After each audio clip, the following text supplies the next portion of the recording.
Fala para o irmão que está do seu lado, faça dos obstáculos uma oportunidade. Faça dos obstáculos uma oportunidade. Toma teu assento em nome de Jesus. Amém? Deixa o texto uma vez na tela. Eu vou caminhar aqui devagarzinho. 5 para as 9, antes eu termino o culto, podem ficar tranquilos. Os irmãos conhecem o pastor. Nós lemos um texto, capítulo 3 do livro de Apocalipse, que compõe a leitura das 7 cartas da Ásia, as 7 cartas do Apocalipse. Cada carta, presbítero Francisco, tem a sua diversidade, ou melhorar, cada carta às igrejas da Ásia tem as suas peculiaridades. Cada uma tinha a sua diferença. Cada uma abordava um assunto. São 7 cartas. Nessas 7 cartas, você pode depois dar uma olhadinha se você quiser. Começa no capítulo de número 2, a primeira carta, a primeira igreja, Éfeso. As 7 cartas, escutem o que eu vou dizer para os irmãos. Eu até repito se for necessário. O Senhor Jesus elogia 2. Então, para 2 só tem elogios: Esmirna e Filadélfia. Ele elogia e critica outras 4. Então, ele elogia, mas ele faz censura a outras 4. Quais, pastor? A primeira igreja, Éfeso. Ele elogia e faz censura a Pérgamo. Ele elogia e faz censura a Tiatira. Ele elogia e faz censura a Sardes. E a uma igreja ele não elogia, ele só faz censura. Eu vou repetir para ficar bem gravado. Há 2 igrejas. São quantas igrejas, irmãos? 7. Há 2 ele elogia, mas ele faz também censura: Esmirna e Filadélfia. Filadélfia é o alvo do nosso estudo hoje, por isso que eu estou ambientando os irmãos. Isso é a introdução. Então, a Esmirna e a Filadélfia, ele elogia, mas ele faz censura. Você vai entender a censura daqui a pouco. Ele elogia e faz censura a mais 4. A mais 4. Quais são? Éfeso, Pérgamo, Tiatira e Sardes. E a uma, ele só faz censura, que é Laodiceia. E todos sabem disso. É verdade ou não é? Você já leu as 7 cartas das igrejas da Ásia. Jesus, o Senhor Jesus, ele olha para as 7 igrejas e ele conhece cada uma delas. Cada uma das 7 igrejas da Ásia, Jesus conhece. Ele olha para as 7 igrejas e ele conhece até as cidades. Ele olha, por exemplo, para a primeira igreja, para Éfeso. Olha para você ver. Ele olha para Éfeso e ele diz: uma igreja fiel doutrinariamente, mas perdeu o primeiro amor. Então ele elogia e depois ele faz uma censura. Fiel doutrinariamente, mas que perdeu o primeiro amor. Logo em seguida, ele olha para Esmirna. Aí Esmirna diz assim, todo mundo dizia: Esmirna, uma igreja pobre. Mas Jesus olha para ela e diz assim: dizem que você é pobre, mas você é rica. Você é rica. Ele olha para a terceira igreja, Pérgamo, e diz assim, se misturou com o mundo, apartou da minha presença, mas tem gente fiel no meio de vocês. Então, uma igreja que se apartou, se misturou com o mundo, mas ainda tinha um remanescente fiel no meio deles. Tinha gente que tinha permanecido convicto naquilo que estava seguindo. Ele olha para Sardes e ele diz assim: tem Vocês recebem o nome e parece que está viva, mas está morta, já morreu há muito tempo. Sardes, ele faz esta advertência. Parece que está viva, mas ele diz, está morta. Ele olha para o motivo do nosso estudo hoje, e a leitura que nós fizemos, Filadélfia, ele diz assim, olha, você tem pouca força, mas eu coloco diante de ti uma porta aberta. Aleluia. A igreja que é alvo do nosso estudo hoje. Aí ele olha para Laodiceia, que era uma cidade riquíssima. Olha para Laodiceia, a mais rica das igrejas. Mas Jesus diz, você é pobre. Além de pobre, aí dá um monte de adjetivo. Está cega, miserável, se afastou de mim. E ele ainda diz assim, Laodiceia, você está nu. Então, vocês entendem porque eu disse no início que Jesus conhece cada uma das 7 igrejas da Ásia. Ele conhece cada uma delas. Agora é nós. Vamos conversar um pouquinho sobre aquela que nós vimos hoje. Aí nós vamos dar uma olhadinha também de repente, por que não? Primeiro, Jesus, ele conhece a nossa igreja. Conhece ou não conhece? Ele conhece cada um de nós aqui. Segundo lugar, Gilberto, ele conhece a nossa cidade. Sim ou não? Jesus conhece tanto a nossa cidade que lembra do profeta, não sei se ele era uruguaio, venezuelano, que passou aí e falou: Petrópolis, se arrepende, porque vem, né? Você lembra disso? Está lá em Curitiba. Então Jesus conhece a nossa cidade. Conhece ou não conhece, irmãos? Jesus conhece a nossa igreja. Quem tem certeza disso, diga amém. Amém. Deixa eu falar uma coisa para os irmãos. Quando algum de nós aqui, os professores agora de escola dominical, superintendente, quem gosta de pregar, o dia que você for dar um ensino, ensinar na escola dominical, o dia que você for pregar numa igreja, foi chamado para dar um estudo, procura conhecer para quem você vai ministrar. Jesus conhecia uma por uma. E eu dei aqui os detalhes das observações que Jesus fez de cada uma das 7 igrejas da Ásia. Então nós temos que conhecer para quem nós estamos falando. Você quer ver uma outra coisa? Que cabe a nós, professores, irmã Raquel, irmã Helena, presbítero Márcio, quem mais aqui? Cadê mais professor da escola dominical? Irmã Maria Célia, amém? Nós temos que conhecer bem o texto que nós estamos ministrando. Eu achei muito interessante um professor da escola dominical, não vou falar se é masculino ou feminino, mas passar uma mensagem essa semana para saber o assunto da próxima semana. A ser aquilo interessante demais.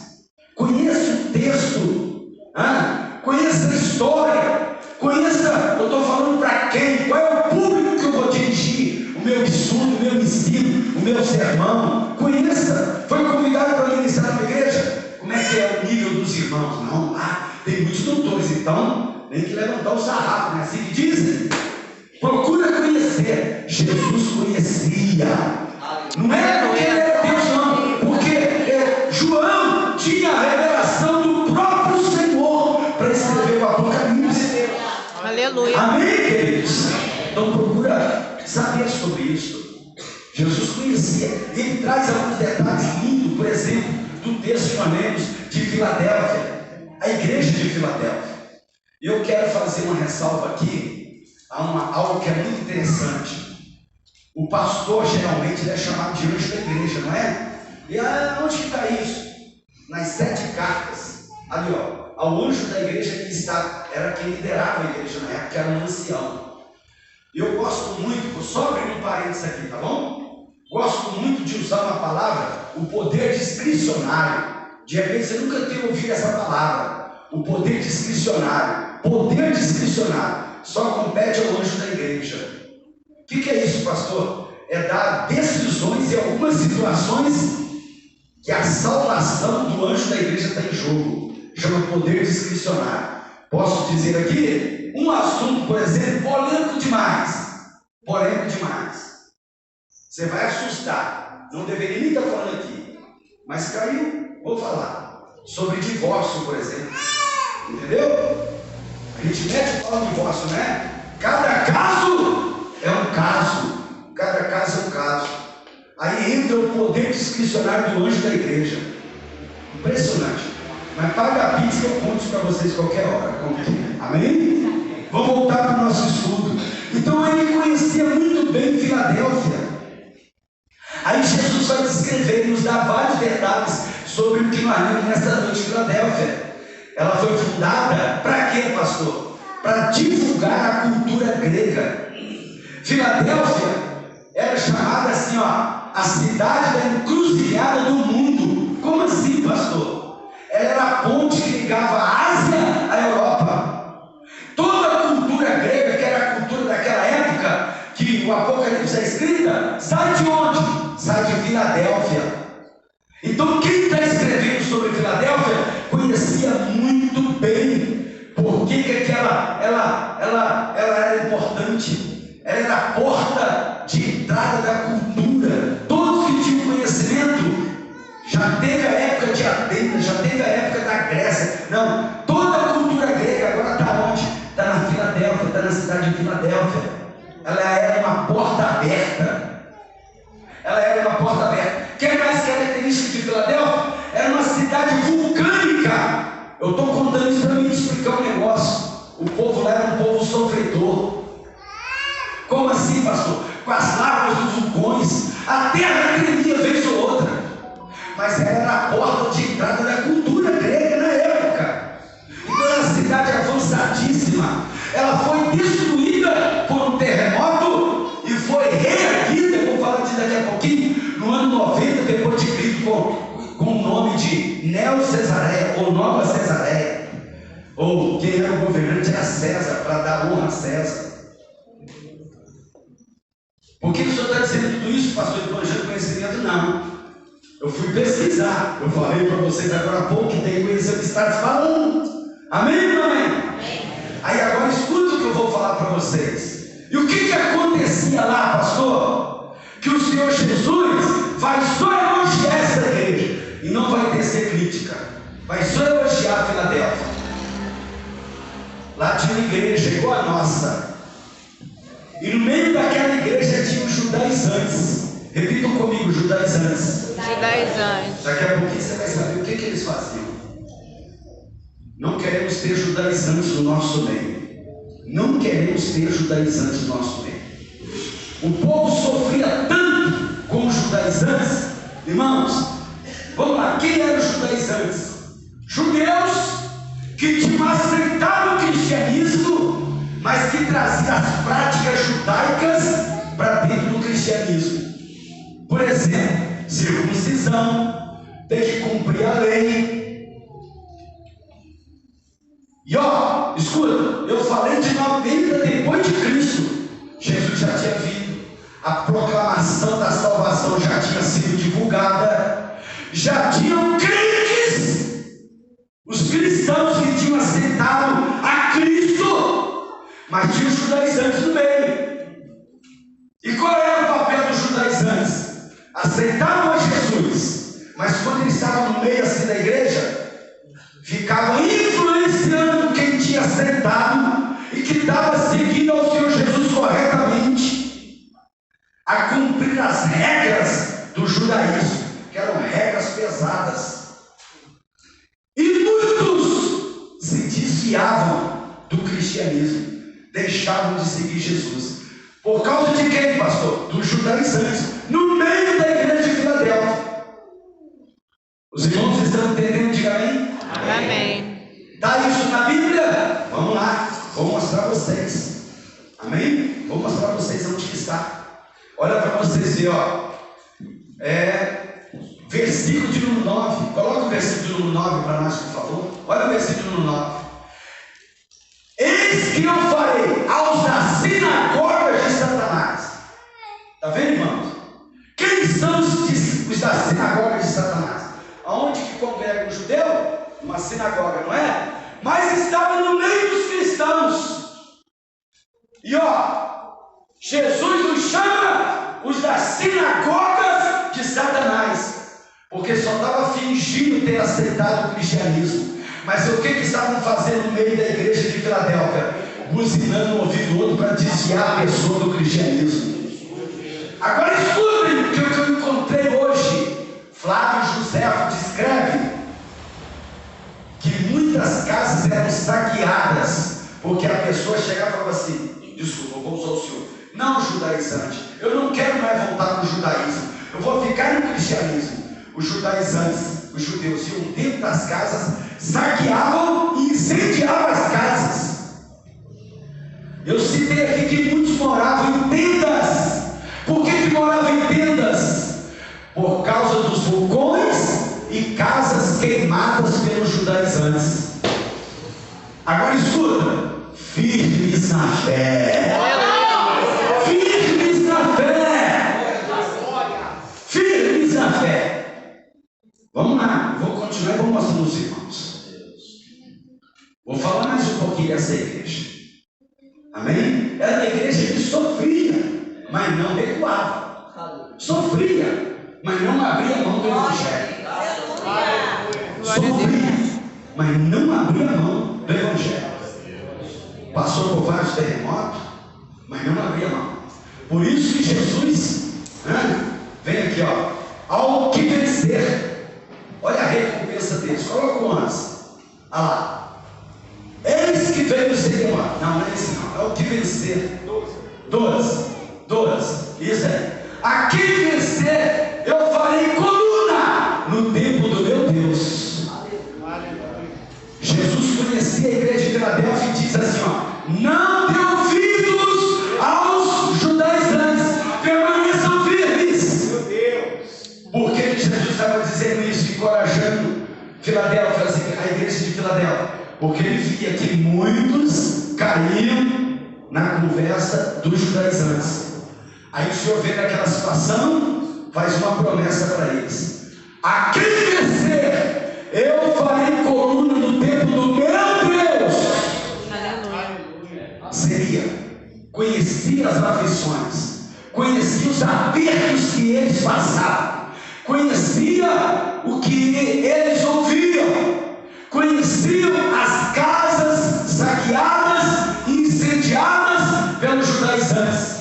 Quando eu comecei a ler isso ontem de manhã, eu comecei a pensar que por muito menos, não precisa incendiar a nossa casa, muito menos tem gente deixando de seguir o evangelho. Agora você está entendendo por que eu disse que Jesus conhece a nossa igreja, Jesus conhece a nossa cidade.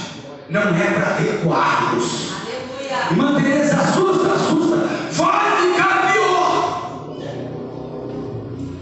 vai ficar pior. E tem muitos que não precisam incendiar a casa, e eles viviam no meio dessas tragédias. No meio dessas tragédias, ele fala: sem deixar Jesus, sem recuar naquilo que eles queriam. Aleluia. Tantas tragédias que depois ela é reconstruída e recebe um novo nome. Era uma igreja muito perseguida pelos judaizantes.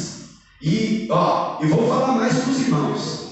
Se declaravam seguidores de Abraão. Deixa eu falar uma coisa para vocês aqui. A verdade é que o judeu não é quem segue Abraão, não é quem faz o que fez Abraão. Judeu é aquele que tem a fé que Abraão teve. Você entendeu? Eu repito. Judeu não é aquele que faz o que Abraão fez, não é aquele que segue Abraão, não é esse judeu não. Judeu é considerado aquele que tem a fé de Abraão. Os irmãos entenderam? Diga amém? Amém. E estava lá os judaizantes no meio deles. Pareciam crentes, mas não eram crentes. Judaizantes. Eu já expliquei o que eles faziam. E a Bíblia até diz: se declaravam judeus, mas não eram. Quer ver? Onde que está o versículo aqui? Aqui, ó, o nome. Eis que eu falei nessa sinagoga. Os que se dizem judeus e não são mais, mentem. Coloca o versículo 9 ali, ó. Ah lá. Mas mentem. Então, olha a tribulação que essa igreja passava. Olha essa tribulação. Se declaravam e não eram. Aí para essa igreja perseguida, irmãos, Jesus apresenta o versículo 7. Olha o versículo 7. Parece que eu estou vindo de trás para frente, mas não. É uma sequência do estudo aqui. Aí Jesus vai e apresenta o 7. Vamos ler todos juntos? 1, 2, 3. E ao anjo da igreja Não. 3, 7, é isso mesmo. Tá certo. Vamos lá. 1, 2, 3 e já. E ao anjo da igreja que está em Filadélfia escreve. Agora é isso aqui, ó. 1, 2, 3. Isso diz o que é santo, o que é verdadeiro, o que tem a chave de Davi, o que abre e ninguém fecha, E o que fecha e ninguém O abre. que Jesus está declarando para eles? Eu estou com vocês, não recuo. Se eu fechar, ninguém abre. Se eu abrir, ninguém fecha. E essa porta está colocada na frente de vocês. Glória a Deus, aleluia. Ó, cheio de obstáculos. Tem o judaizante, terremoto, o vulcão, a cidade destruída. Jesus se encontra no meio dos obstáculos, a oportunidade de animar aquele povo. Se a porta estava aberta para a cultura grega, irmã Vera, a porta estava aberta para a pregação do Evangelho. A minha promessa sobre eles, irmã Teresa. Ah, irmã Val, a porta aberta ali. Se tem tribulação, se tem aflição, tem uma promessa. Jesus está de olho neles. Jesus está vendo tudo que eles estão passando. Jesus está vendo todas as aflições, todos os obstáculos. E Jesus diz para eles: transforme os obstáculos em oportunidades de permanecer. Coloca o versículo 8, meu filho. Conheço as suas obras. Jesus está de olho neles ou não está? Jesus transforma os obstáculos deles em oportunidade de crescimento, sim ou não? Conheça as suas obras. Olha lá. E eis que diante de ti pus uma porta aberta. Ô irmão, isso aqui é lindo. Aleluia. E ninguém pode fechar.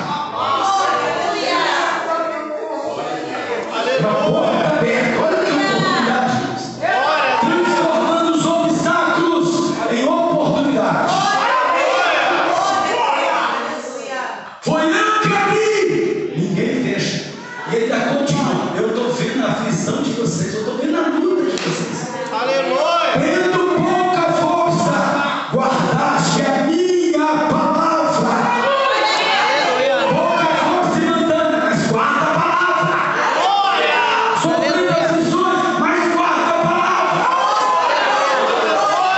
Mas não quero obstáculos, já que você agiu, mas guarda a palavra.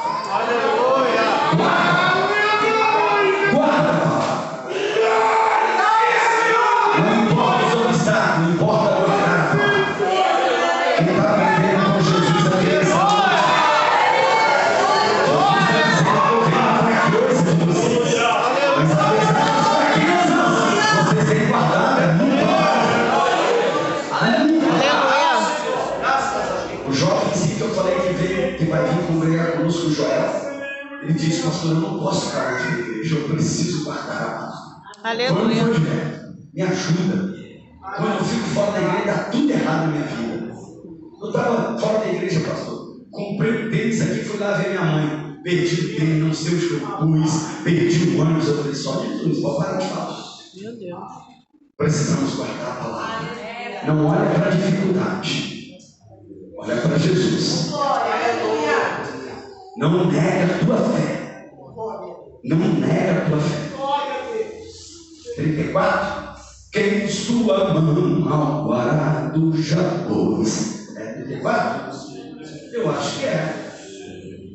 96? Errei feio, hein? Canta só um trechinho comigo. Deixa eu ver se é 96. Vem aqui, irmãos. Dá tempo, pode ficar tranquilo. Não. Deixa eu ver se é o 34. É mais. Hã? Não, não é o 34 também não. 394. Obrigado. Deixa eu ver.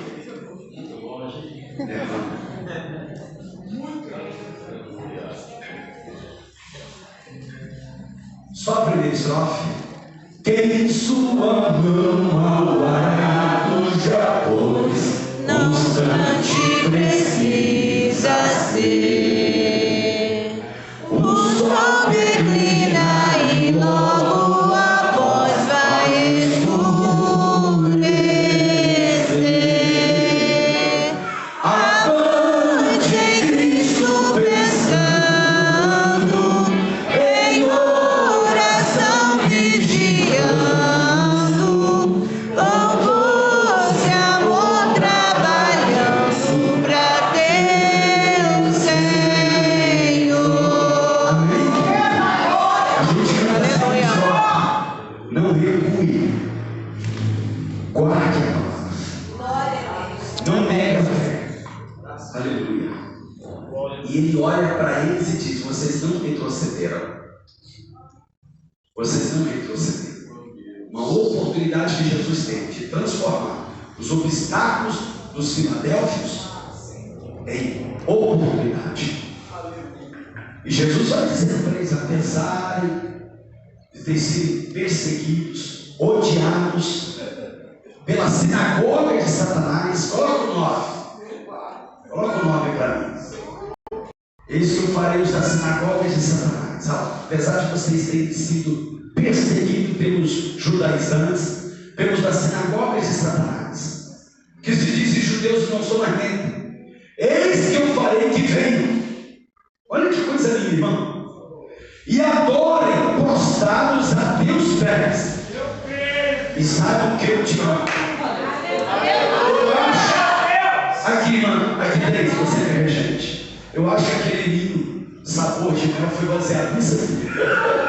A minha vitória hoje tem sabor de mel, tem sabor de mel. Por quê? Jesus fala assim, ó: quem perseguiu vocês, eu vou fazer voltar.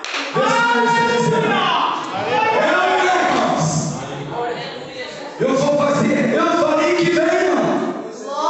E tipo assim, ó, peçam perdão pelo que fizeram a vocês.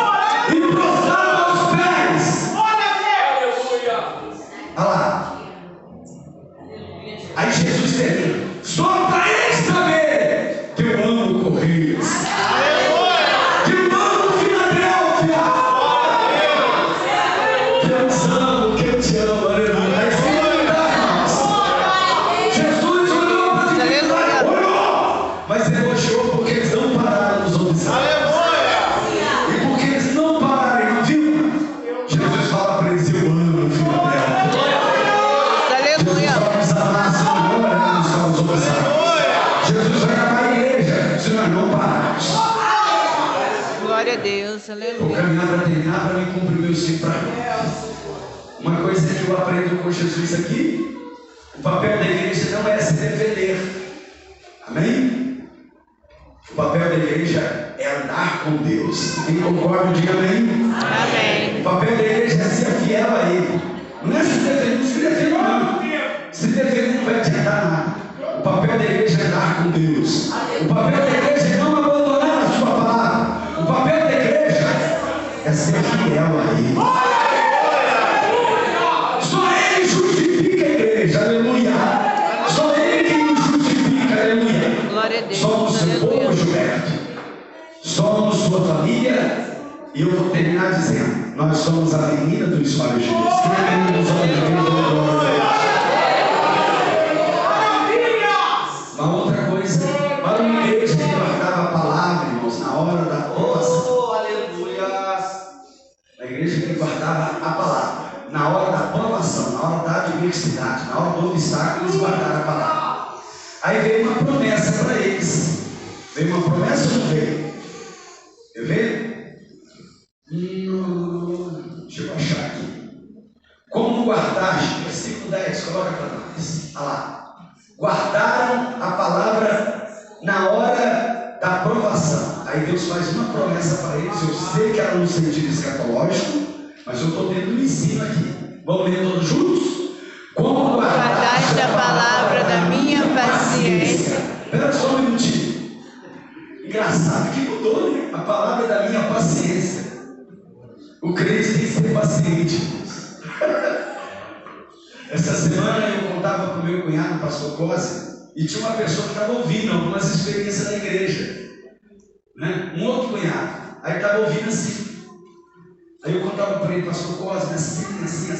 Aí o pastor Cosme só balançando a cabeça, concordando comigo. Aí o outro, mas eu faria assim, desse jeito, aí eu botaria para fora. Aí eu olhei para o pastor Cosme, vi um sorriso, olhei para ele e falei, pois é, por isso que o pastor aqui é eu e o pastor Cosme, não é você. Como guardaste a palavra da minha paciência?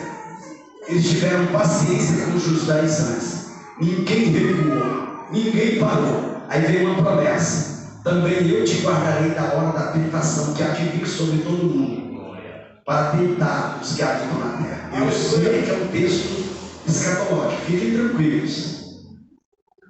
Mas é o Senhor Jesus conversando com a igreja de Filadélfia, pela paciência de vocês, pela sabedoria como vocês conduziram o comportamento diante dos judaizantes, e não pararam, não recuaram, eu vou guardar vocês da hora da provação.